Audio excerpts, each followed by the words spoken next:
બચુ બાપા જય સિયારામ, જય સિયારામ, જય સિયારામ. આજ તો રવિવારે કેટલી તૈયારી થઈ બાપા? બસ આ રવિવારની તૈયારી બધી. અને આજે અત્યારે રવિવાર છે ને, તો રવિવારે આપણે થોડુંક બાપુ વિશે બોલીશું આજ. પછી વળી બીજું વળી યાદ આપીશું.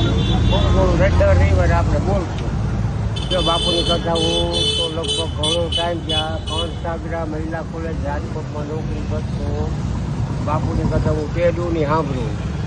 તો બધાને એમ કે આ શું આખો દી બાપુની કથા પણ બાપુની કથામાં દર કથામાં નવી નવી વાતો, નવા નવા સંતોની વાતો. જો કાલે મેં કથા સાંભળી નવિયાદની, એમાં સબરીજીની વાતો.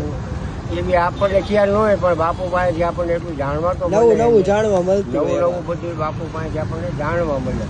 જેને જાણવું નથી, માવા ચોરી નાખી દેવાનું ખાવું ને એના માટે કાંઈ નથી. આ તો જેને રસ છે કથામાં એના માટે સારું છે. અને જેને રસ ન હોય ને એને અહીંથી નીકળે ને મારી પાસેથી તો કાનમાં પૂમડા ભરાવીને આવેલું જાવ. હું ક્યાં કહું તમે સાંભળો એમ, તમે માવા ખાવ, હું કથા સાંભળું. હાલો, જય સિયારામ.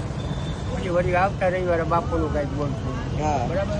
હાલો બાપા, જય સિયારામ. જય સિયારામ, જય સિયારામ, જય સિયારામ.